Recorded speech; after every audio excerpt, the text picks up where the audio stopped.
Hanisha. I have been very excited for this episode. I know we've known each other for quite a long time and, get to have a lot of really incredible conversations offline about health and kind of the latest things in this world. So I guess kind of to get the whole show kicked off, tell me about like what got you started in this world and like what initially excited you about becoming a doctor. Yeah. Oh, I know. I love our conversations. I mean, even right before we started, it was just so amazing. So, first of all, thank you so much for having me here. And in terms of my story, it's twofold. So, I was pre med and undergrad, and was already kind of planning that route. Just because I thought that was like what I needed to do, honestly. And then I ended up getting my degree in pharmaceutical sciences because, I really loved biochemistry, and I know, like, everyone thinks I'm crazy when I say Yeah. that. I loved OChem and biochem, and I loved it, and so I decided to go through pharmaceutical sciences, and as I was studying, like, as I was just, like, learning the different medications and then side effects for those medications, and then, medications needed for those side effects, and I Yeah. just saw this, like, vicious cycle, and I was like, this doesn't make sense." I Yeah. remember just being, like, an undergrad, and just being like, "Oh, I don't get it." I'm like, I don't know, I think I was, like, Yeah. 20 years old or something, and I was just like, "This doesn't make sense." And then I had the opportunity to travel to Guatemala, and I learned about their traditional organic farming and their Mayan healing practices, and I had my own, like, Mayan healing session and energy healing session, and I still knew nothing about it. I was like, I had the one energy worker that I worked with, she was like, "Oh," she's like, "Your throat chakra and your sacral chakra are really blocked." And I was like, "I don't know what that means." Like, this is Yeah. my first, I was like, "I have no idea what that means, but, like, okay." And she was like, "Well, that means, like, you need to be very honest and truthful, because it'll impact you." And so I'm very honest all Yes. the time. And that's why I'm so authentically myself, and because I can feel if I'm not, Yeah. like, I feel it. But she said that, and then I was like, "Okay, I don't really know what that means." Didn't know what to do with about that, right? And then I I always I like to make the joke that, like, I remember that I'm Indian, um, Yes. and so I grew up with Ayurvedic medicine, and so after I, like, went through that after I went through that whole experience, I was like, "I need more," and I was like, "Oh, Ayurveda," and so I traveled to India and learned more about Ayurvedic medicine, and I got so into it, and by this point, I had already taken my MCAT, applied to med schools, gotten into some, and I was like, "Oh, this is not it. Yeah. So This is for not anyone that it." isn't familiar, what Yeah. is like the practice of like Ayurvedic medicine in Yes. comparison to like, Western allopathic medicine? Yeah, great question. So Ayurveda is the ancient Indian medicine, and it is all honestly, what I practice now is naturopathic medicine. And the way I like to see it is Ayurvedic medicine was like naturopathic medicine of the East, you know? Okay. But it's all encompassing, mind, body, and spirit, and really addressing you from a holistic perspective. And this practice is thousands of years old, right? It's been around for over 5,000 years. And Ayurvedic medicine, the reason why I believe that it's even still like relevant, right? Like it still exists because a lot of indigenous practices, the medicines like have just, I mean, they've been suppressed. Everything's been just destroyed in terms of their medicines and like the knowledge and the books and the healers, but Ayurvedic medicine was one of the most well documented. And so that's why I think Amazing. it's like still here, right? Yeah. Because a lot of the other traditions were very oral. It's like you have the healer and then they teach the other healers, and then Yes. you have your family, your grandma knows what to do, right? Like Yeah. that's how it was. But Ayurveda, they had documented everything and really protected that, through colonization and all of that. And so I think that's why it's still here. That's Yeah. amazing. I love it. It's almost kind of like, I think about I've been listening to way too much Joe Rogan. And so, obviously you think about like the pyramids and everything. And it's like if we had that documented, we could probably know how they were built. But Right. instead, here we are. But Exactly. that's incredible. Exactly. So taking all of that, historical knowledge, being able to apply that into like today, I think one of the things I'm really interested to talk with you about is this reality of intuition in our bodies.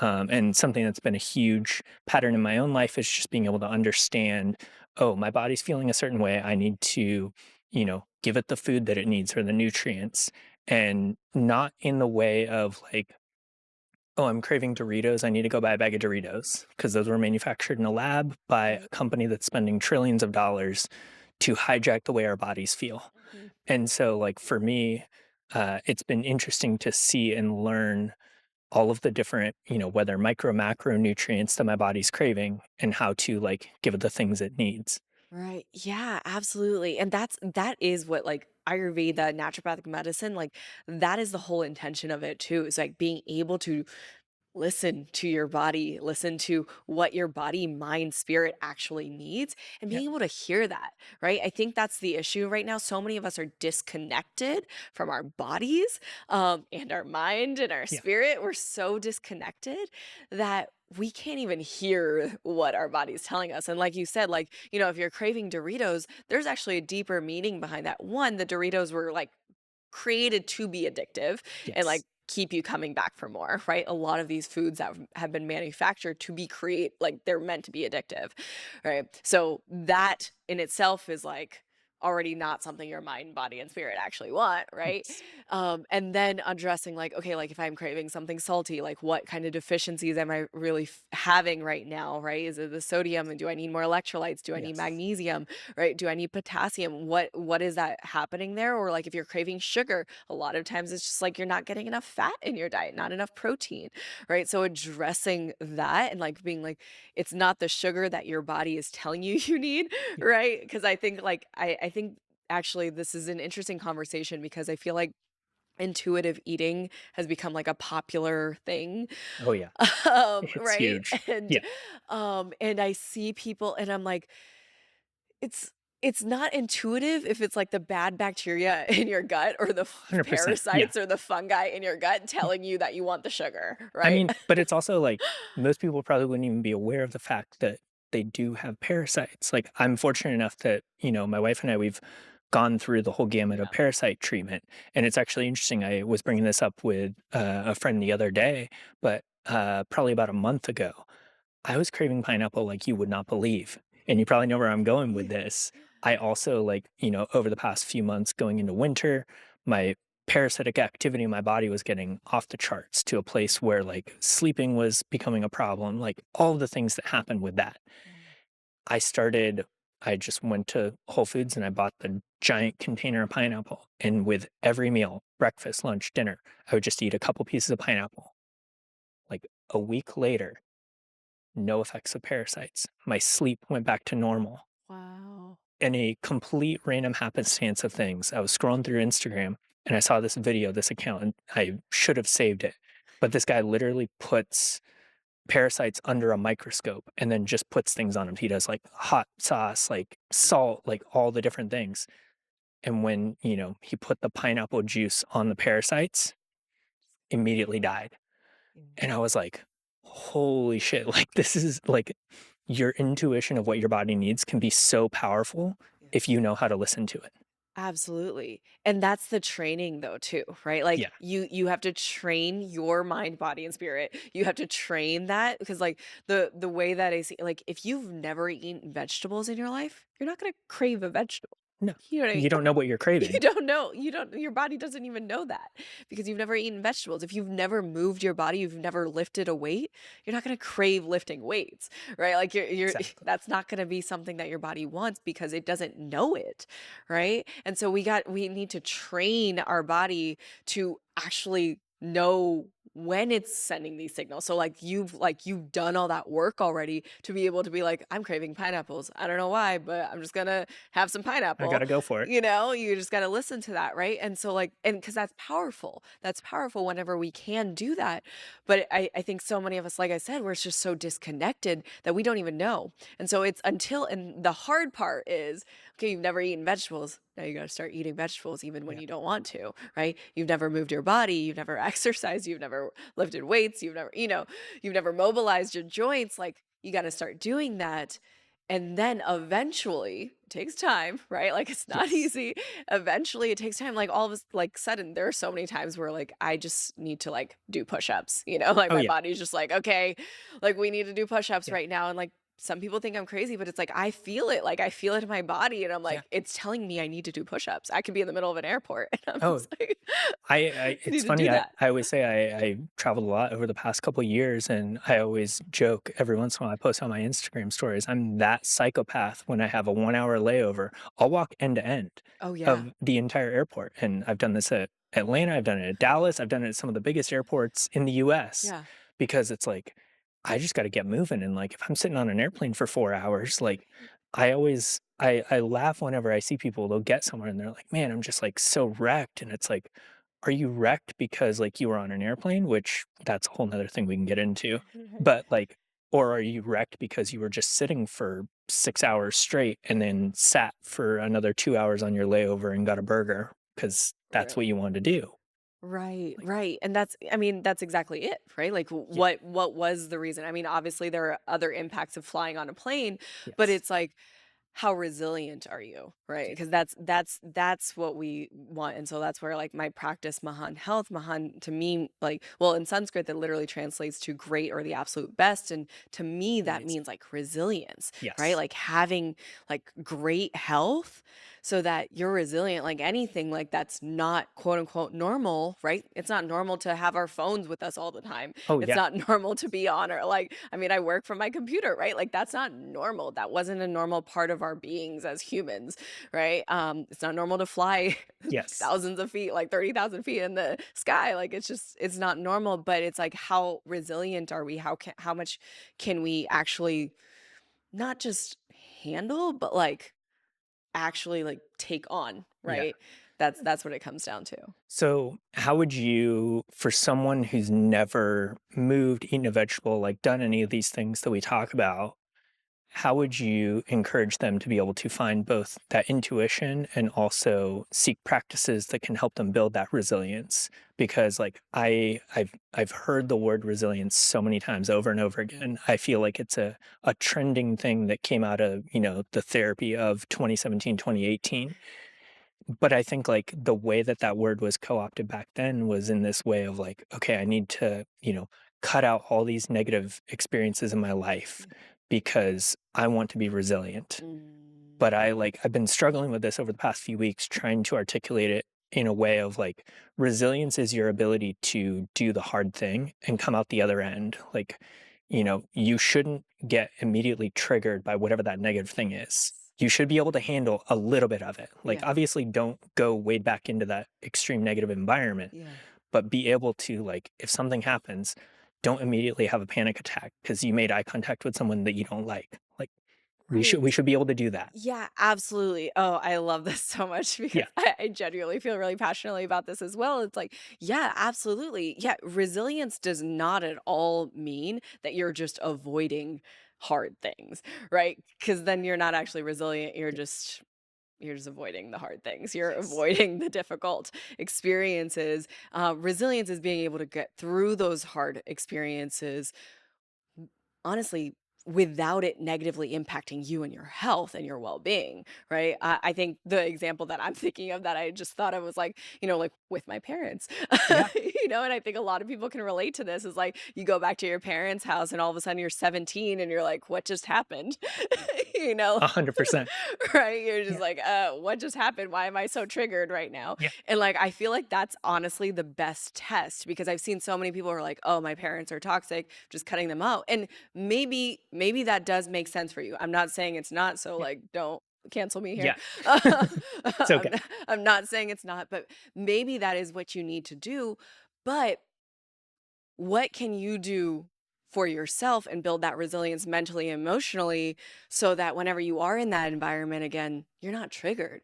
And that was like one of the biggest like pieces for me, like I said with my parents. Like I remember being like, I'm doing all this work, I come back and all of a sudden I'm 17 and I'm like, what's happening, and within the last few years I've started to like realize like I can go there and not feel triggered, right? And just Yes, be like, okay, but if I never went there, I would have never practiced this skill.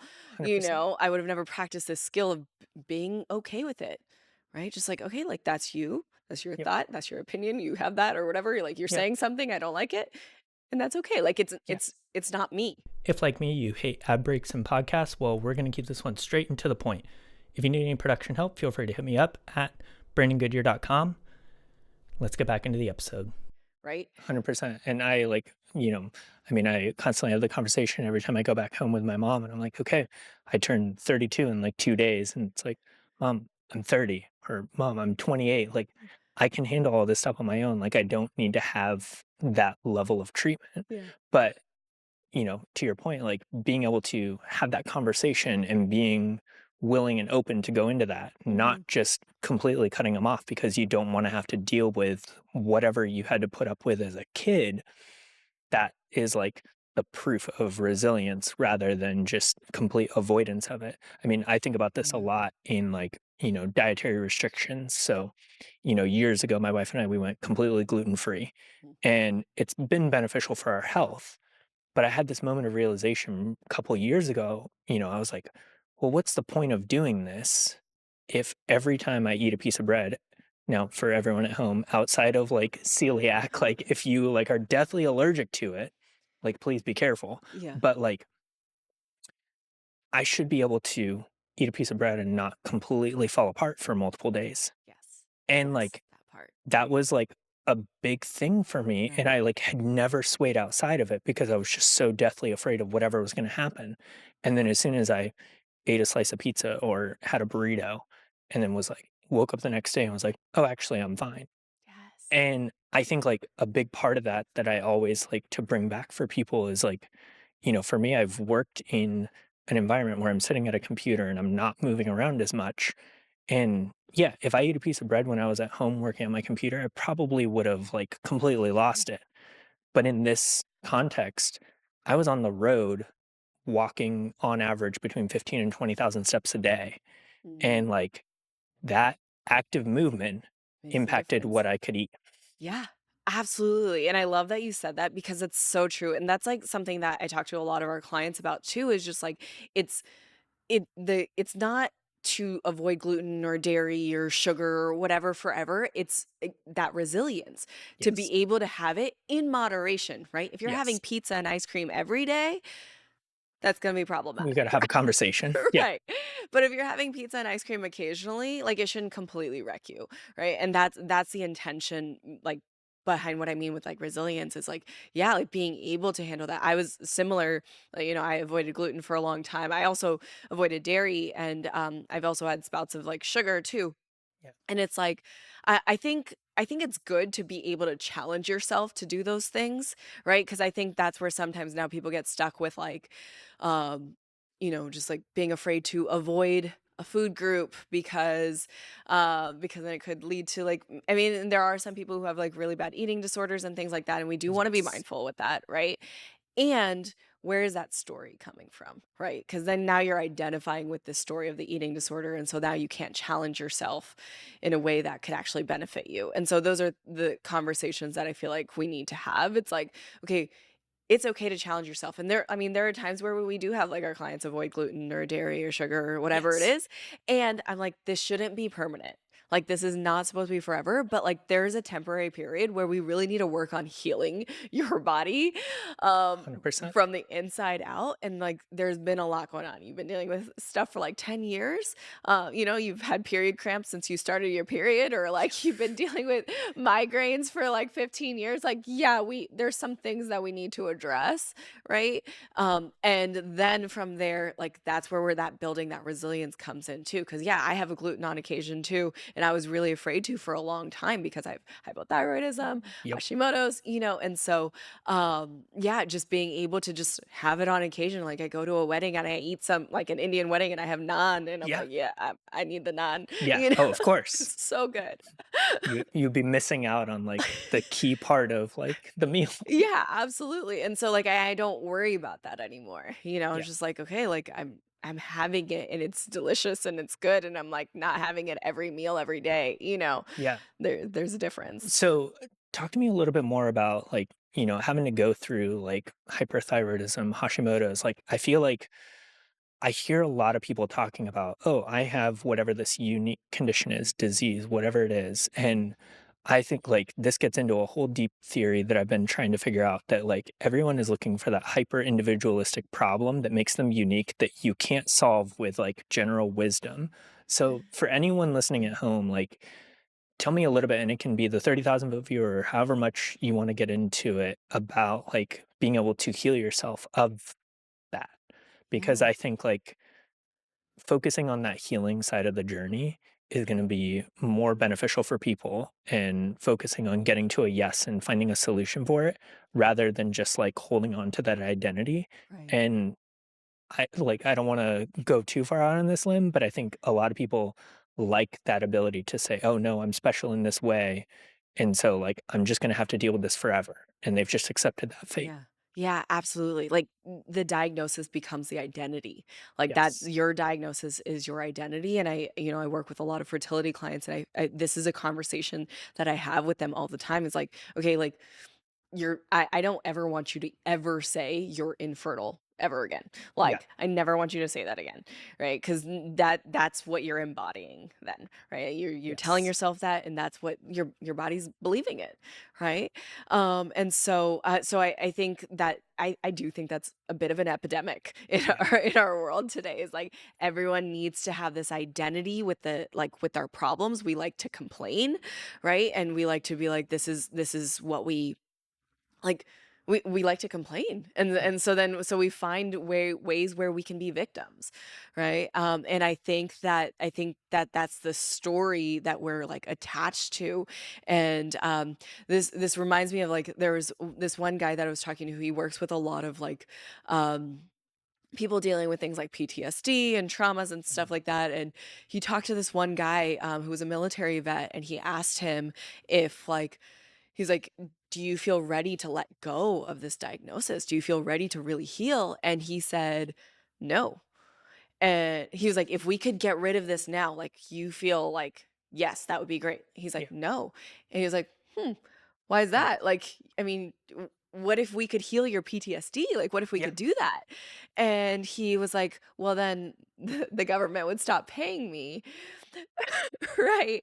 So there is this like secondary gain that we get. I mean, and that's like, okay, that's like a monetary gain, right? Like, Yeah. but like there's a secondary gain that we get by sticking to our problems, like, really committing to the issues that we experience instead of being like, okay, I have this, and this is what I talk to a lot of my clients, and this is the way I see it myself too. I honestly, I mean, if you see my social media, I rarely talk about my like Yeah. experience or like just having Hashimoto's or PCOS or anything like that. I do because I think it's important for people to know that like I've been through it, Yes. but like I'm like that's not who I am. That's not how I like that's not my identity, right? Yeah. That would be crazy. It's a part of my story. And that's like the way I see it. It's like it was a part of my story, and then there can be like then there was a chapter where it just ended, Yeah. right? That now that part of my story is over, and now we're moving on to the next part, the next chapters of my story. 100%. And And so like I think that's the way to really approach it. definitely. And as someone who is always obsessed with like how people tell their story and phrase it, I think you're hitting on a really important point that most people don't really want to move on to that next chapter. There's Yes. a YouTuber that I follow, and he always has this analogy of Tarzan swinging through the jungle. He's like, he's like, just like Tarzan swinging on the vines. He's like, if you don't let go of the vine you're currently on that is swinging you full momentum Yeah. into, whatever the next thing is, if you don't let go and have that scary moment of being like midair and then grab onto the next one and keep your journey going forward. He's like, you're just going to keep swinging back and forth until eventually you lose momentum and you just You fall just to the fall. ground. Yeah, absolutely. Like that I love that analogy because that's exactly it. Like if you get you're just stuck now. And I think that's so many people today is we're so stuck. And I mean, it's actually kind of wild. I think that I mean, just people are always talking about their health issues now. It's like, and I Yes. because of what I do, a lot of times like someone talks about a health issue, my ears just perk up. All of a sudden I'm eavesdropping, right? I do it all the time. It's Yeah. ridiculous. And, but it's like, it's everywhere, it's all the time, and I mean, I was just at the airport and the TSA officer was like she was talking to another TSA officer, and they're not even related, like, they're not, married or anything like Yeah. that. She's talking about all of her UTIs and stuff like that, and I'm Oh like my goodness. I was like, "This is" this is interesting. Like, Yeah. it's just interesting. It's how we just feel so comfortable talking about all our health issues, and it's just normalized to be, like, dealing with this all the time and, like, constantly be in pain. I mean, I think the best example is how we've normalized period cramps in women, right? We've normalized suffering in that way of just pain from puberty until menopause. And then in Yeah. between you get pregnant, it's also suffering and pain. And then Yeah. you have a baby and then you're just gonna be exhausted all the time. And it's like, why have we accepted that's how we live? Like that's not it. Yeah, it's something I obviously don't talk too terribly much about, but it's something that I've spent a lot of time researching because, for me, wanting to be able to support my wife as best as humanly possible, it's like, okay, you're going through this. I know I will never be able to relate to what you're going through, Mhm, but what can I learn to understand this? And to your point, like a lot of the stuff I've been coming up with, I'm like, there's a lot that I wish more women really understood about this mhm. because you don't have to be suffering 24/7. Yeah. And, I use this example on another podcast, but talking about like when women are craving chocolate, 99% of the time that's a magnesium deficiency. And that for me was the moment of like, food intuition and like what people needed. And now for me, it's like, yes, I will get my wife a chocolate bar when she wants one, Yeah. but I'm also like, hey, you also, are you doing your magnesium supplementation at the end of the night? Or like, we have all the things there to support you in this because I want you to not be in pain. Right. Yes, and that's exactly it. So, and, like, knowing what is leading to that, right? What is leading to this pain, and just I think the first step is genuinely just not normalizing it and recognizing that pain is a sign from your body. Any symptom, right? Any symptom that we have, whether it's something small like a migraine or constipation or whatever that is, any symptom is a sign from your body that it needs support. And I genuinely, this is something that I feel like I say all the time, but it's like, I don't actually believe like aging is the cause of like disease. I think it's our body gets tired of our shit. That's going to be the clip. Right. Like, our body just gets tired of our shit. It's like, "I've been compensating you with eating these Doritos and donuts and, like, sitting on your ass all day, and, like, I'm tired." Yes. Like, I am tired of dealing with your shit, and it's like, if you don't help me, I'm not gonna help you, right? Like, it's tired. I always laugh. I have a friend who's just a couple years older than me, and sorry, a few months older than me. And so every year on his birthday, he'll text me and he'll be like, "Yeah, man, like 26. That's when it all falls apart." And I'd laugh, and I'm like, okay. So a few months later, 26 rolls around, and I'm like, "Nah, man, I feel exactly the same, if not better. Same thing, 28, 30." Yeah. And I laugh because then now that I see it, I have friends that are, closer to like 10 years older than me. And when I see all the things that they're dealing with, I'm like, okay, that could be me in 10 years. Mhm. But then I audit and look at all of their lifestyle behaviors. And then I look at how I'm feeling. Mhm. And I'm just like, oh, to your point, like when you're not taking care of yourself. And, I was like fortunate enough that like, my dad introduced me to like Tim Ferriss and the 4 Hour Body when I Oh. was like 10 years old. Oh, wow, And so, amazing. like, I've been in this Mm, world forever yeah. and, obviously didn't do the greatest when I was a kid and when I was like, first supporting myself. Right. But I like was able to like by around like 23, like very quickly like come full circle and actually focus on this as like the primary thing. Mhm. And so it's like I feel like I had this like benefit on a lot of my friends who are now just in their like, late 30s and 40s getting into this health side of things. Mhm. And yeah, they're able to turn around a lot of those things very quickly, Mhm. but being able to have that little bit of an advantage, I feel like, will hopefully help in the long run. And Absolutely. I mean, no, it definitely will, and I mean, when you said they can turn it around pretty quickly, like, that's the power of our body, right? Like, yes. that's so cool. All Yeah. you have to do is put in a little bit of work for a short amount of time, and it starts to shift, it starts to turn. I mean, even our gut microbiome, within 24 hours, we can completely shift it. And That's so insane. yeah. Wait, let's double click into that a little Yeah. more. Like, Yeah, it's so amazing. So, yeah, we can go into so, that. like, talk to me a little bit because, like, I've always been one of those people, there's, like, the things you can do, like, very quickly, like, Yeah. there are things that change just as quickly as, like, flipping on and off a light switch depending on what you're eating. Mhm. But, like, for someone who, they've heard about this gut microbiome forever, how would you, like, encourage someone to go about, like, figuring out what they need to change in whether it's diet, lifestyle, any of those things? Yeah, absolutely. So with the gut microbiome, like honestly, one of the best things that you can do, actually, there are a few amazing things you can do for that, but it's eating like diversity of plants, right? Plant diversity is really important. Getting like 30 different plants in a week, right? And a lot of times, especially as Americans, we're all eating the same food, same vegetables, everything. Like it's like peppers and onions, and Yeah. like that's it. And then but what I always like to remind people is that spices also count as plants. So if you are cooking with Mm. spices, that's a great way to add into that and like really support your gut microbiome. And so whenever I say that you can shift everything within 24 hours, it's like you could be eating like donuts, bagels, pizza all day. And then all of a sudden you shift and it's going to shift your gut microbiome within 24 hours. Is it going to be completely healed? Yeah. No. Yeah.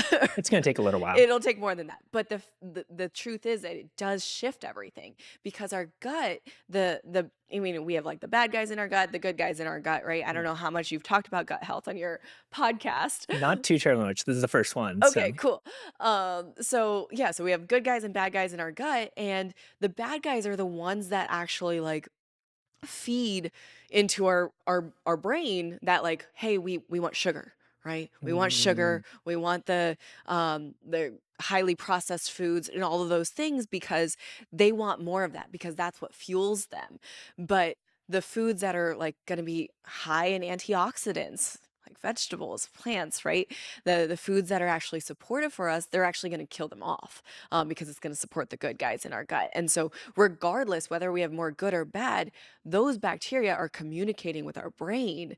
And this is why how our gut health can impact our mental health. It can impact our brain health because they're always communicating with our brain. So whether it's good or bad, it's dependent on the gut, yeah, right? And so that's why actually in our practice we have a program. Our program is called Trust Your Gut because it's about actually optimizing your gut health so that now you can trust your intuition, your gut. Because one of the things I always say too is that you can't trust your gut if your gut is compromised. 100%. Right? Yeah, So if you have a compromised gut health, then we actually don't know if you can listen to your intuition, honestly. And because and that's the training that we need to do is like be able to get yourself to that place where now your gut health is feeling good and now they're sending the good signals to your brain and you're feeling because then we have the we have like another nervous system in our heart, right? So yes, those electric pulses that are happening here too, we need to make sure that's all connected, right? Mind, body, spirit, literally. exactly. So when we have all of those in place, then we can really understand what our body is saying. Like I said, when we get that to that training, kind of coming back to that full circle is like we train our body to be able to understand and hear the messages. And then we can finally hear it. That's amazing. Yeah. Yeah, I think that, like, I wish more people would understand or, like, take a few minutes just to, like, dive into what could possibly be negatively or positively impacting their gut health, because, like, I know, even for me, like, I used to live on, I worked at Fox and Snow a million years ago, and, like, I would live on pastries and egg sandwiches and all of the stuff that we had there, and I know what that was doing to me. Mhm. And it wasn't until, a number of years later when my wife was like, "Hey, you really need to cut out the gluten because I think it's affecting you a lot." And being able to make that cut and then everything else, like, I say it's no coincidence that, the time that I was able to cut out all of the shit in my diet coincided with the time I started doing yoga, coincided with the time that, like, I actually was able to make that transition from the thing that I was doing out of, like, necessity because I needed work Mhm. in shifting into the thing that I wanted to do and knew that I was going to be doing long term, which Mhm. is this. Yeah. Oh, I love that. That's so cool. And that's exactly it, right? So you start to make a little change one place, then you start to get signals like, "Oh, I feel like I also like you start to eat better, you're like, "Oh, I need to move more." Because Yep. your body is like starting to tell you that, right? You're like, "Oh, maybe I 100%. should go on a walk now." Right? Whatever it is, you start to like just feel it more and more and there's like it's a compound effect. And I remember there was a point in like somewhere in my healing journey, I got like a massage or something and then I was like, why do I feel like I need to go to yoga? And then I was like, all of a Yeah. sudden I was like at yoga, I was like, needed to move in a different way. And I was just Yeah. like, there was a point where I did go into like a negative cycle. I was like, oh wow, that's kind of annoying that I just keep having to do this. And I was like, no, that's literally my body talking to me right Yep. now. It's like, this is what you Tuned actually in. needed. Yeah, like I've tuned in now. My body is actually telling me this. Before I would have just not got the massage, not done the yoga, not done anything, and I would just continue to be in pain. But now I know what I can do. I know how I can support myself. 100%. I Yeah. always feel, I wish people could understand the level of anxiety I feel when I'm like sitting on the couch for too long because like you get that moment where you're antsy and you're like, I've got to like move, I've got to like feel something in my body. Like Mm, this is, it's a necessity. right. I think it was like a podcast I heard probably like 5 or 6 years ago, but it was something to the effect of like our bodies are designed to move. Don't quote me on the hours, but it was like something like 6 to 10 hours a day. Because if you think back to like, hunter Yeah. gatherers, original farmers, like the people that were building the modern world that we live in today, Mhm. you had to sometimes walk several miles just to get water or go hunt your food or go gather whatever you were going to eat for breakfast, lunch, and dinner. Right. And now it's like, I can work for 10 hours a week Mhm. and now I've provided food, shelter, transportation, like everything I need. Mhm. I don't actually need to move, but my body is still hardwired and programmed to have that same level of movement. Right. And like we wonder, like I think I would go out on a limb and say a lot of the like mental health stuff that we're dealing with comes from this just like general lack of movement. And Absolutely. if you don't have the ability to listen to your intuition on that, Mhm. that's going to cause more problems down the road because then, not moving is going to, cause all sorts of other health issues. And Yeah. yeah, Absolutely. Movement is essential. And even when you were talking about when you were doing walking like 20,000 steps yeah, and then you were like, oh, like eating gluten then felt fine. And I've felt that in different times of my life too. I'm just yeah, like, oh, it's so dependent on the amount of movement. And there's so much research now that's essentially like, just like proven that too. yes, It's just like, like you could eat that donut, but if you're working out like very consistently, regularly, and you're moving your body every hour, right? Like you said, like, I yeah, mean, we're supposed to be moving like 6 hours yeah, or more a day, and like that's what's actually normal for our bodies, and so if we could do that, then that same donut won't have the same negative impact as if you sat on the couch and had the donut, right? exactly. Like it's going to be a different impact. And so it's really cool to see that research and then on top of that just like understanding like how movement and mental health is associated. I mean, I think that we're such an overprescribed society as a general, right? Like we're so overprescribed and like antidepressants, anti-anxiety medications, all of these things. I mean, they have skyrocketed in how often we're prescribed it. And I genuinely think that millennials were the lab rat generation. Oh, 100%. Yeah. Like we were the ones that, they started with us like from, like, the '80s and '90s was really when they started pushing C-sections and formula milk, and so, like, literally from birth, our gut microbiome was already impacted, and then, Yes. then they started newer, different vaccines that they hadn't really tested well, like even the chickenpox vaccine, like, all of those things, and then a lot of us, then we entered puberty, and women like, everyone's put on birth control at 13, and It's then they're crazy. Yeah. depressed because of the birth control depletes their vital micronutrients. I'm grateful I was never on it, but I know that this is something that so many women have dealt with. And it's like, now you're depressed because of the medication. Now you need an antidepressant. And I mean, I think, I forget how many, I like, it's a really high percentage of millennials right now that are on antidepressants Oh, or, I had yeah, a friend a number of yeah. years ago that was we were talking about this because he was going through a lot of kind of just negative things around his mental health. And he was like, yeah, he's like, I'm thinking about this, but I'm still kind of weighing my options on it. And I remember texting him and I was like, I think you should really be careful about this. And I literally probably just listened to like 3 or 4 podcasts really breaking down the evidence on it. And I was like, I don't feel comfortable with you doing this, Mhm. because in the same text thread that we had, he was like, "Oh yeah, if I go on a bike ride, I feel fine." And I was like, Well, yeah, "Okay, and that's 2 and 2, exactly let's it. put that Like, together." we haven't even given you a chance if you're not moving your body, if you're not eating nourishing food, if you're not taking a break Yeah. from Have we work. tried all the natural things Yeah, first, right. and Like, then, like, let's move to the break glass in case of emergency, like, thing? yeah, that is meant for the emergency situation, right? But we haven't even tried any of these things yet. And that's the thing that drives me crazy. It's like, yeah, of course we're gonna have mental health issues. I mean, even like one of the things that I was just talking to one of our clients about is like, I don't get seasonal affective disorder. Like, I don't get that seasonal affective depression. Like, I don't get that because I walk outside every day no matter what the weather is. Right. Like, and I've noticed how different I feel when I do that, no matter what the weather is. Right. If it's below freezing, then Yeah, maybe I'll it's a walk a little little difficult. Yeah. less. I still walk Yeah. usually. I just walk less. Yeah. Uh, because But it just feels good to just be outside, and then I'm like, "Okay, I'm about to freeze my face off. Okay, we'll come back in."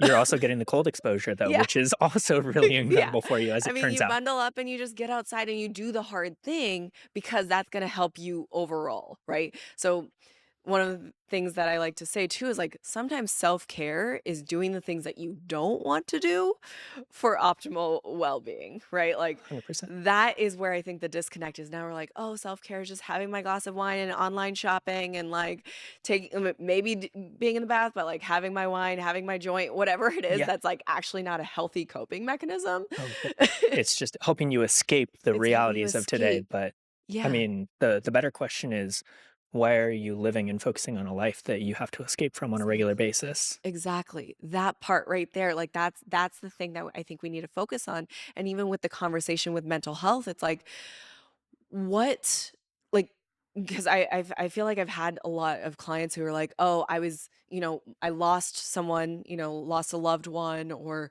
my dad died, something I went through a breakup, something like that, and so that's why I ended up getting on the antidepressant." And I'm like, "Well, that sounds very situational and very normal of a human experience, actually, to grieve Yeah, and go through that process, right?" And now we're in a place where it's like, "Oh, just take the medication because it's hard to work." And it's like, "Okay." right.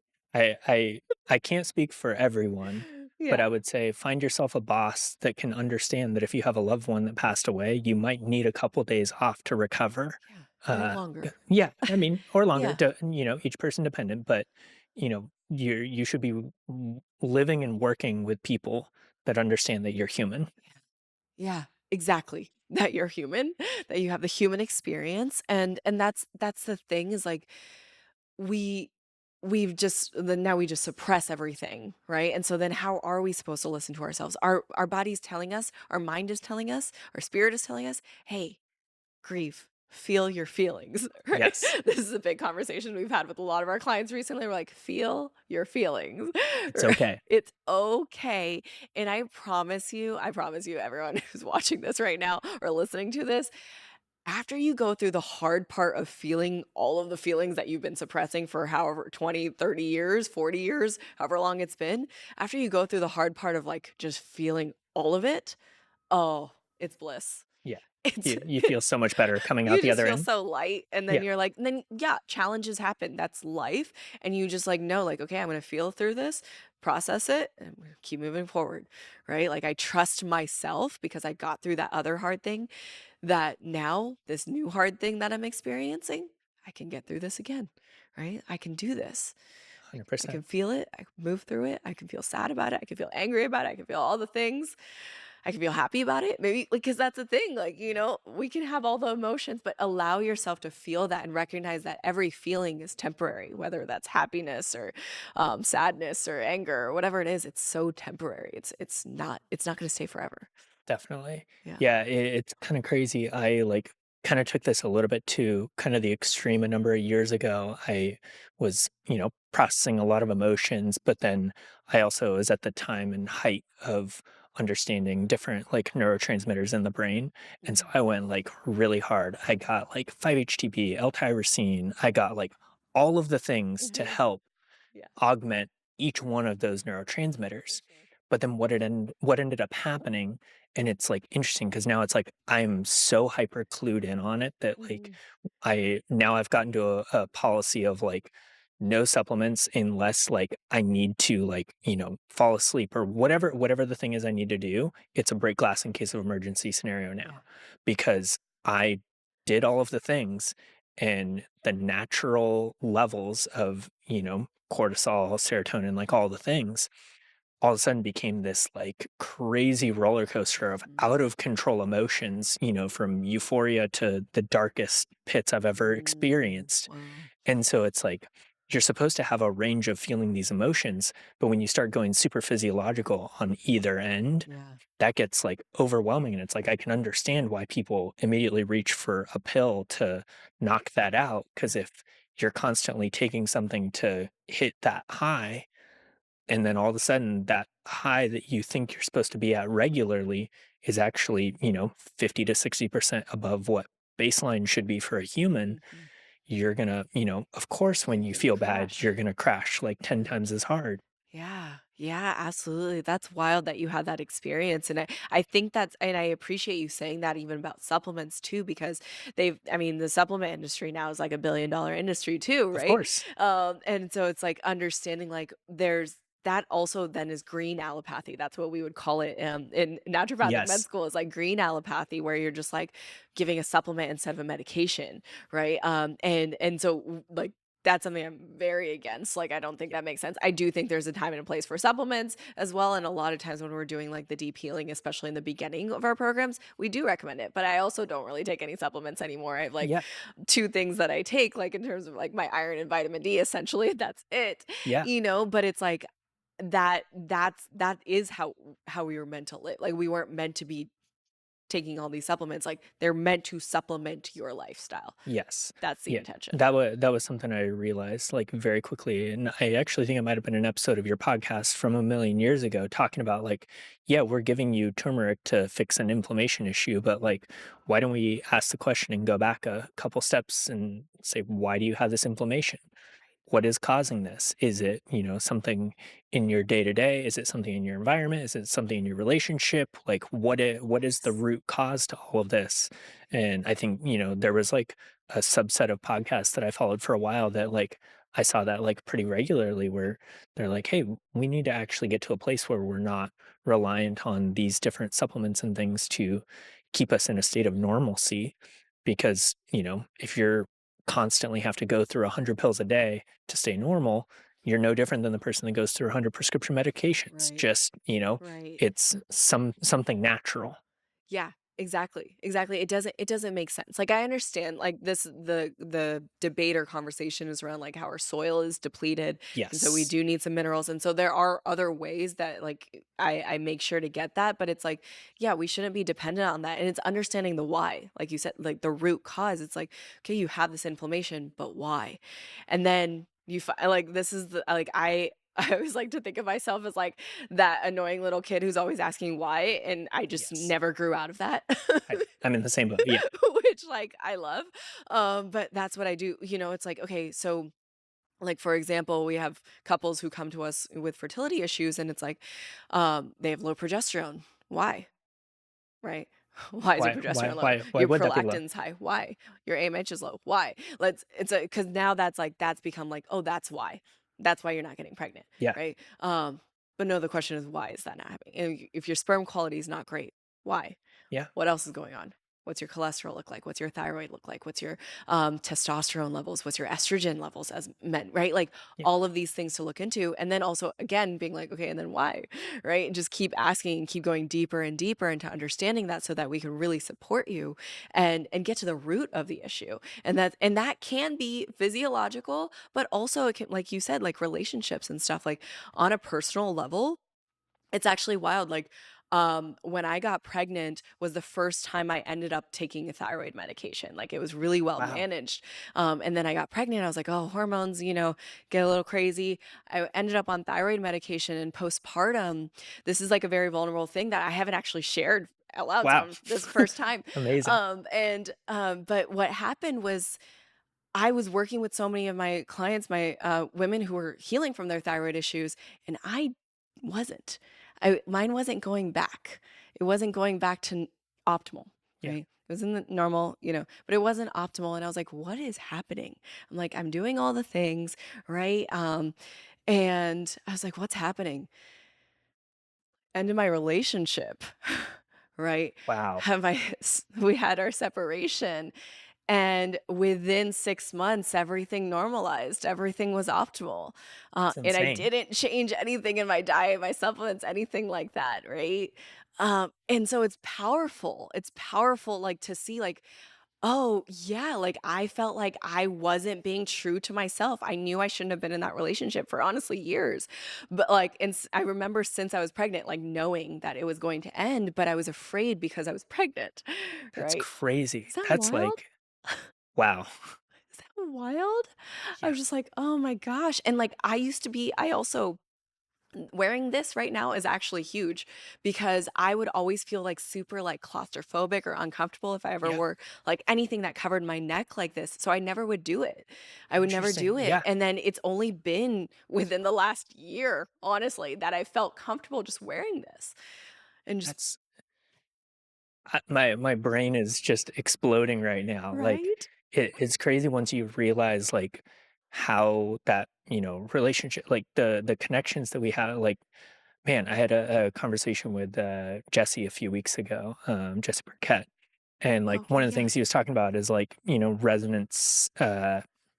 resonant frequencies in Mhm, terms of like how we're able to like vibe and connect with other people. And it just like it's so wild because I we all know that how we connect with people affects our bodies, affects our minds. If you're around someone that's constantly negative, that's gonna, your brain might start to like trend a little bit more towards negativity. But mhm, conversely, if you're around someone that's like high energy and positive and great to be around, like that's gonna affect you as well. But just like to hear such a powerful story like that in like that level of application, realizing that like you're like, I'm doing everything right. I've, taken the medication, I've done it all. mhm, What is the thing that needs to change here to mhm, actually be able to like heal? right. And intuitively knowing like this is actually what needs to happen. And as soon as it does, you're like, yep, 6 months later, I was right. I got it. Yeah. Yeah, it's powerful. I mean, the energetics, and so that's why I've gotten so much deeper into like spiritual health and energetic health because I'm like, holy shit, there's so much here that I feel like I was missing still, right? Like, especially like going through med school and stuff, it's very still, even though it's naturopathic medicine and we talk about mind, body, and spirit, we really were mostly learning about mind and body, Yes. right? Right? Yeah. Like, that was like the main focus. And so, like, to come out of that and be like, just oh my gosh, there's so much more to it. There's so much more, and, like, and that was one of the things that I realized also was I I was told whenever I first was diagnosed with Hashimoto's, I had an ultrasound done, and, essentially they said I had irreversible damage done to my thyroid. And so the conversation that was had with me was that you can prevent it from getting worse, but there's nothing we can do about where it is. And I realized this honestly fairly recently. I was like, "Oh, I think I've like held on to that." And now I Interesting. feel like, I mean, I haven't had an ultrasound done, so, like, I don't know for Yeah. sure, but I do feel like I'm like, "I think I can reverse this." Oh, You know what I mean? 100%. You know Yeah. what I mean? Like, I was just like, "Wait, like, why not?" And I feel like I had just, like, also kinda like we said, like, we hold on to these stories, but, like, I was just like, "Oh, I'm preventing it from getting worse, like, I'm gonna be good," right? Like, Yeah. that was my approach to it. It was like, because that was what I was told, was like, "Okay, this is how it is. There's no going back. You could just make sure it doesn't get worse." Yeah. Right? So It's interesting as somewhat so for like my personality type, I tend to be very much more of like a seasonal kind of person. And so I've always kind of held on to this identity of oh, I'm burnt out usually like right around like, fall, winter, like that's my time to just hibernate, recover. And Mhm. I've always kind of played it off as like, oh yeah, I'll live with the seasons. It's Mhm. getting darker earlier, so I'll sleep more, I'll spend Yeah. more time inside kind of recovering. And I watched this like stupid clip on Instagram the other day, and it was just reframing the whole idea of burnout into this sentiment of, are you burnt out? Or did one thing out of the 365 plus things that you did in a year didn't happen the way you wanted it to, so you're a little bit upset? And I was like, wow, I need to completely reframe what the story I'm telling myself around Yeah. this.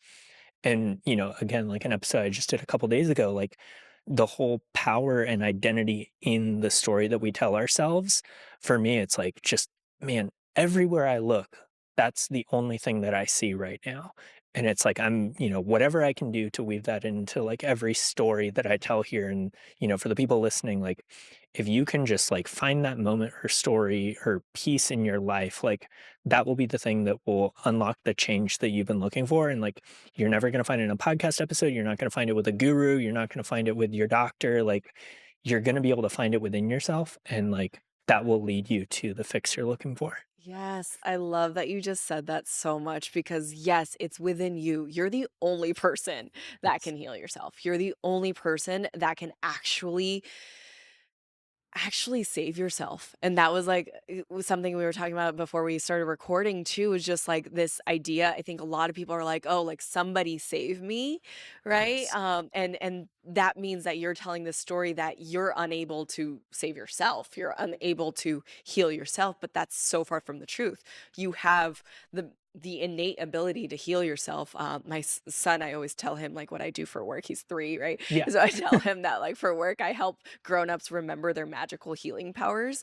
And That's an amazing way to describe it. yeah, like, and I honestly, I genuinely like that's how I feel. Yeah. But it's like that's all any guide or healer or support, like whoever it is, like guru or whatever, all they can do is guide you in that way, right? Remind you of your own magic. That's Yes. all they can do. But at the end of the day, it's you and your own magic, your own ability to heal yourself that's going to do it at the end. 100%. Yeah, Yeah. it's kind of crazy. One of the things we talked about the other day was like the reality that, as people go through time and especially as you spend more time in school, the less creative you get and the less like, curious you become because it's like we've gotten to this place in life and, I think with the internet is the best thing ever because you can now research and be able to find out information that you desperately need that is applicable to you, Hmm. but it also means that we're in this like very like finite information dense society. And so the ability to be curious, to ask questions, to ask why, to go figure out the why the world works the way it does, Right. I think we've just like genuinely become so much less curious and like trusting in our ability to be able to do something ourselves.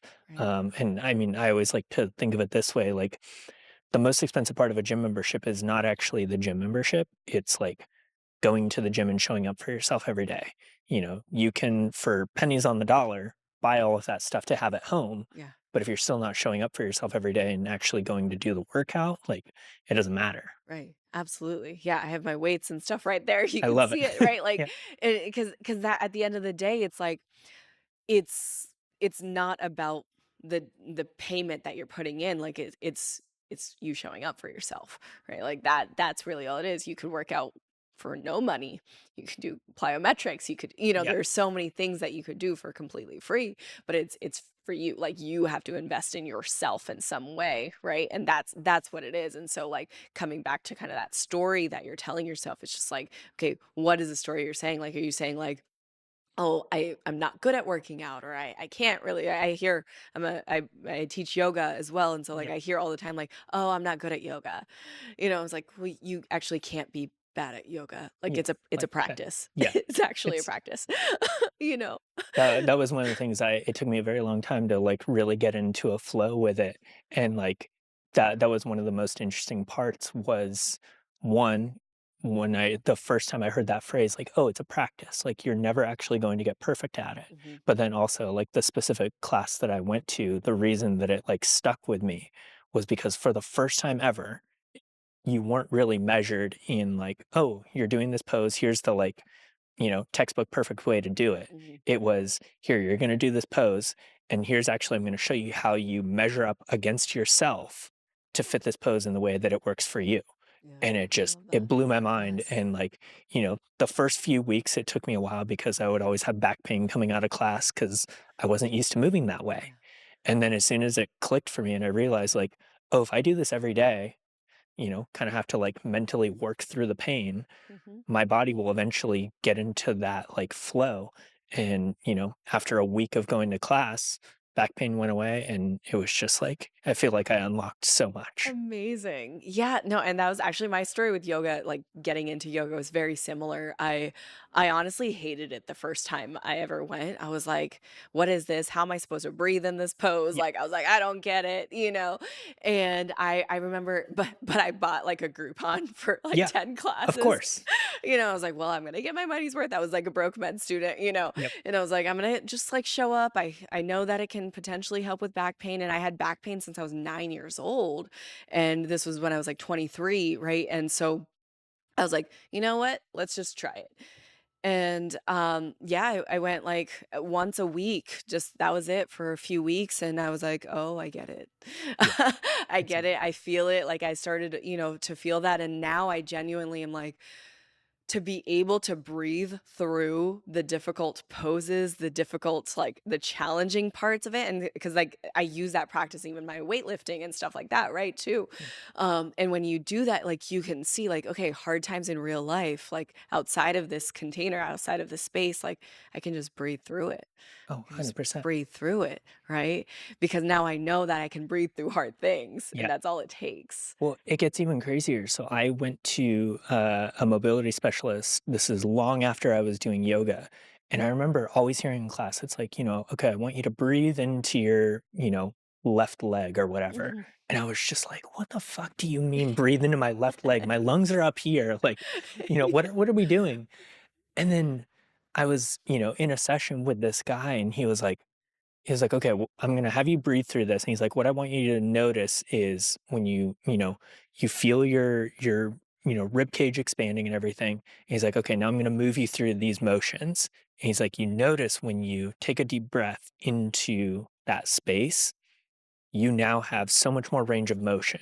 He's like, "Okay, now I want you to do a forward fold." And like for the most part, I could forward fold relatively well, but I still had my places where I was a little bit stuck. Mhm. And he walked me through these breathing exercises, and I was able to literally just like hang there for like 3 minutes. That was like excruciatingly painful otherwise. And I was like, like breathing unlocks this level of like stiffness and like Yeah. inability to move.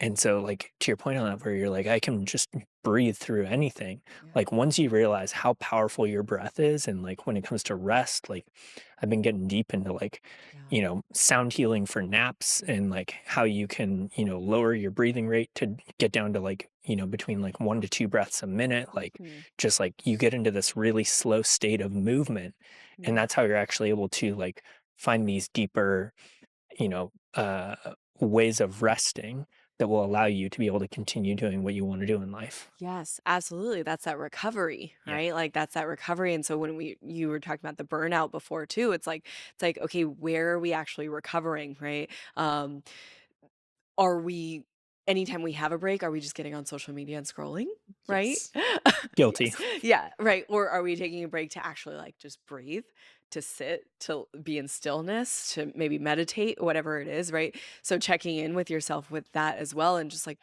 real so this is one of the things that I feel like I've noticed in our culture right now with like breath work becoming more popular is I feel like there's a lot of like holding of the breath and Mm. we actually need to be releasing more. I think there is a time and a place for holding breath and depending on the type of breath work that you're doing. But I feel like most people, like the common person today, should be exhaling and like completing that exhale a little bit more often. And so even if like you're not even like doing a breath work practice, if you could just stop and take a breath and just like breathe out completely, like completely exhale, extend that exhale as long as possible. That's what activates the parasympathetic nervous system, that rest and digest part of our Mm, nervous system. When we inhale, we activate the sympathetic or fight or flight. So that's why I actually don't like the box breathing because it's like yeah, equal. Like it's like four breaths in, four hold, it's four like out, right? not actually getting you towards the rest side. It's not getting you towards rest. Yeah, and so that's why I usually like to recommend, like, okay, you take 4 counts, in, like 4 counts with an inhale, and then exhale for 7 to 8 counts.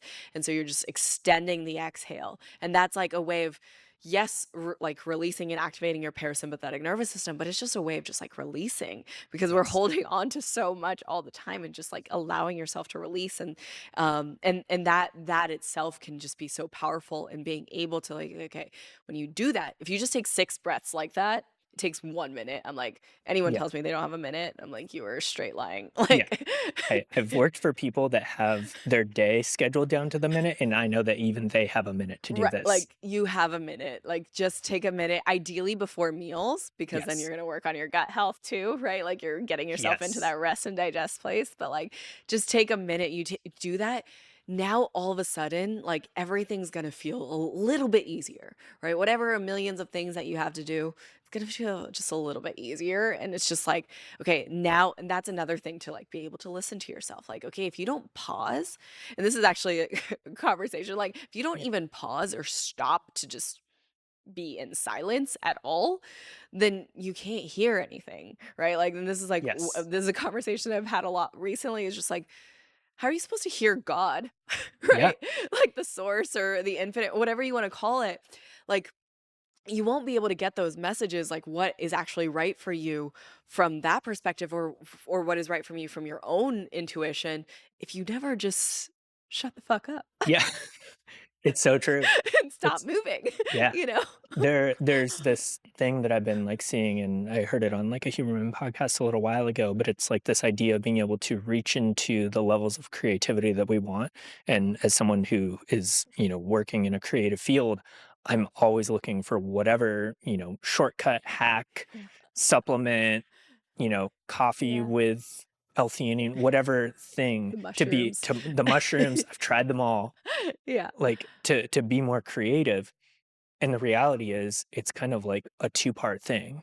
There's 2 things that we need in life. You need to have, like, full movement in your body with no thinking, like, very minimal brain activity, high movement. Mhm. You also need the flip side of that, 0 movement, high brain activity. Mhm. And, like, if you look at the top creative people in the world, they all have some sort of practice very similar to this. Yeah. And it's interesting because I have noticed this even in my own life. Like, if I go for a walk in the woods, I'll have, like, all of these crazy creative ideas, and it usually is, like, it takes laying down just completely still for 15, 20 minutes, like, blackout shades, earplugs, like, the whole 9 yards, and, like, my brain is able to process some of the best stuff because of that. It's honestly, like, I've completely framed the way I see insomnia now because, like, there's something that I heard that it's like if you can kind of like be able to consciously use the um what is it, the like unconscious brain, like what happens when you're in sleep, to be able to process some of your Yeah. biggest problems. Mhm. Like now it's like I wake up in the middle of the night, and as long as I just like I try and stay as still as humanly possible and keep my eyes closed and like stay in the dark, but then like I don't try and control my thoughts and get it to go to zero, Right. because like I know that if I'm dealing with a problem, I will come up with every solution in the book, pressure test it, and by the time I wake up, I'll have deduced the like 10 things that I think would solve it down to the like 2 or 3 that I can like activate on, Yeah. and like usually something works out. Yeah. Which is just it's crazy. It's wild. Yeah, absolutely. Just like allowing yourself that space, right? Yes. That's really what it is. That's something that probably the last 8 months It's been not fully a year yet, but I've been really, ensuring that I have some visionary time. Yes. And so, like, I always have that every morning, and it's been so powerful because what I realized was honestly one of the things I've been doing, like, I feel like I've been working way less and just like attracting all of our dream clients. And like, we've had like, we've honestly just like exploded as a practice and in all the best ways. And it's like, wasn't doing anything but just, like, staying connected with my vision, That's taking amazing. I mean, I meditate, like, 30 to 60 minutes a day now, Yeah.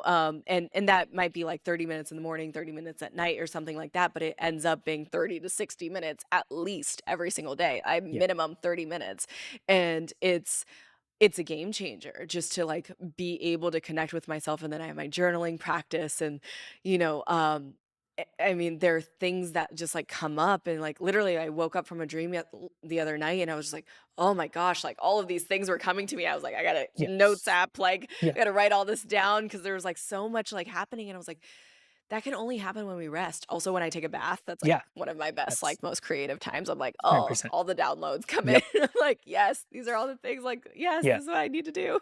I know. I always say it's like the most inopportune moments that I get all of my best ideas, and it's like there's no pen and paper or phone or any way Yeah. to record this. I'm like, okay, I'm just gonna have to trust that my brain will remember this. Yeah, And absolutely. I know. I've been doing, like, voice memos. So, like, "Oh, yes, this is the yeah, thing that came up." I mean, I, like, was singing a song, like, when I woke up the other morning, I'm just like and I was amazing. like, "What is happening?" But it was Yeah, just, like it was just coming to me and, allowing that, and we genuinely can't get there. I actually saw something on Instagram, ironically. yeah. It's Greatest news source of all time. yeah, great. But, well, it's funny because I've been on this, like I really avoid scrolling, Yep. right? But it's like the first video that comes up, I'm gonna watch it It's always probably. gonna catch you. Yeah. Because like, that's why it's there. I mean, the whole hook, everything, it's meant for me to watch it, right? Yes. Meant for me to want to watch it. And so but anyway, this video that I saw, she was talking about and I've known this, right? How, like, social media is like I mean, the dopamine hits that we get from it's like a cocaine addict, Oh, right? it's insane. Like, it's crazy, and so I know this, and so I was like, "Oh, let me see where she goes further into this," and what she was saying was that that's a big part of what stops you from, like, manifesting your dream life is because now you're constantly getting these, like, dopamine hits and hits and hits, and it's preventing you from really living in your, like, purpose, living in your highest self, and now, like, when you're in here, you're not gonna be manifesting this life No. that you desire, but when you're up here, when you can actually feel that, like, and you feel when you're connected to the source, you're connected, ooh, Yeah. uh, my hands. When you're connected to the source, you're connected to your heart, you're connected to your, like, intuition, yeah, everything's just gonna work out, and it's just like and then you start to see it too, right? Like, it's like even the hard things, you're like, "What is the lesson in this?" Instead of feeling like, "Oh my god, I'm going" like, every time now, I'm just like, "Okay, what am I like, what was I meant to learn from this? And then how Yeah. can I keep moving forward?" And yeah, I cry, feel angry, like, whatever, like, I feel feelings, but it's like, "Okay, and now what?" Yeah. Right? It's not to say that, like, you can't feel those negative feelings, but it's, like, for people to understand that it's, like, have those feelings and use, like, my favorite improv principle of all time, "Yes, and." Yes, That, and like, yeah. when you finish a sentence, "Yes, and." Mhm. Oh, The yeah. fastest way to end a really great improv skit is to say, "No, but." And so saying yes and is like what allows the Yes. show, the story, your life, the journey to continue on. Yeah. And that I think is like, yeah, it's I love that. really, really powerful. Yeah, it's so powerful. Yeah, that's kind of how mine like because my like the thing I always say is like, okay, and now what? Right? Like, and Yes. now what? Like it's the same concept. And one of the things that like for I feel like a lot of people now though say like it's okay to not be okay. Yes. Right. And I'm I'm very much of the mindset like it's okay to not feel okay and know that it will be okay. Right. Yes. Like we can't just end it at that because we need to keep going forward. So like even like with my son, And I think this is, like, something just having a son in general, like, being mindful of, like, making sure that he's, like, feeling his feelings and, Yeah, because like, our culture obviously doesn't support men having emotions, 100%. And so, like, I wanna make sure he gets that, so if he gets hurt, I'm never like, "Oh, you're okay, you'll be fine." I'm like, "Are you gonna be okay?" Yeah. And it's like a leading question, and then he tells me, "Yes, I'm gonna be okay," or "I'm gonna be" like, and he knows that, and there was one time where, like, I could see it, like, full circle. There was one point where I was actually crying, and then he was like, "Mama, are you gonna be okay?" And I'm like, Oh my "Yes." gosh. That's so precious. So sweet. And I was like, "Yes, I am gonna be okay." And that was, like, just that reinforcement, like, I would have got there for myself too, but, Yeah. like, he's I mean, he was, like, 2.5 then or whatever how old he was, but, like, he just asking me that, you know? And so, remembering that, like, it's gonna be okay. It's Yes. gonna be okay. And so it's like, "Okay, and now what?" Like, and I think that's where now our culture, I feel like a lot of Gen Z, a lot of millennials too, but, like, definitely Gen Z, is Yeah. very much, like, gets stuck in the feelings, you know? And I'm like, "We need to move through them." I Like yeah, a big part that I always kinda come to is, like, kinda to your point on, like, it's gonna be okay, and I think, like, something I've been, like, trying to figure out is, like, because so many people put that identity in, like, not being okay, and, Mhm. like, it's Yeah, okay to not be okay, yeah, I also kinda wanna go the other way and say, it's okay to be okay, right. because Yeah, right now that feels like it's kind of a taboo thing, yeah. and I think, like, oh, I had, like, a tangent on this and completely just fell out of the back of my head, but, um the idea that oh, I'll come to this. But no, my brain's gonna think about this way too Yeah, hard. yeah, you're Um, but the idea that, like, it's okay to be okay, and yeah, I don't know, we'll have to circle back on Right, this, yeah, it's in okay a to few be okay. I minutes. forget what we Yeah, were it's a yeah, just not not getting stuck in the identifying. Yeah, feelings. exactly, not getting stuck in the feelings. That's what, like, I feel like boomers were like, Yes. "We have no feelings. What are feelings? They don't Yeah, exist," And now I feel like that's where, like, we went on the opposite extreme over here now where it's like we have all the feelings all the time, and it's, like, hindering us from living our lives, right? 100%. Because we're staying stuck in the feelings. And that's where I'm like, "No, no, we can feel the feelings and then move through them," right? Like, I'm not saying you don't have feelings, like, because that was toxic, right? Like, Yes, that was a that was a whole problem. thing. That was a problem. But staying stuck there and, like, identifying I mean, the number of people I see with, like, hats or, like, shirts or something that just say how they're depressed or anxious or something, and I'm like, this is not normal. Yeah, Like, do not normalize this, right? Like, we yeah, don't need to normalize this, and so I'm like, "No, no, no, like, stop identifying with that," right? Like, that's the problem, and so I'm like, "That's also toxic," right? Like, that's yes, also toxic. We need to move through these feelings. These are not who we are. It's just a temporary part of our existence. Like, it's all temporary. 100%. Yeah. Yeah. Ah, so crazy. Well, honestly, I think we have covered quite the gamut of So things much. today. So much. There's going to be multiple chances for people to cancel us across the whole conversation. So hopefully we'll come out the other end just fine. Yes, absolutely. But I really appreciate this conversation. I think it's going to be phenomenal, and hopefully will help a lot of people that get a chance to listen to it. So Yes, absolutely. Thank you awesome. so much. Thank you so much for having me. This was so fun. I mean, I know we could talk for literally hours. So Oh, yeah, it's the common theme with everyone that I've, like, had on the show is, like, I know that we could all talk for, like, 5 to 6 hours straight, so I know. trying to, like, stick within an We hour is, like it's always very difficult. so hard. Yeah. So, I appreciate it. Thank you so much for having me. awesome. Sweet. Bye, everybody.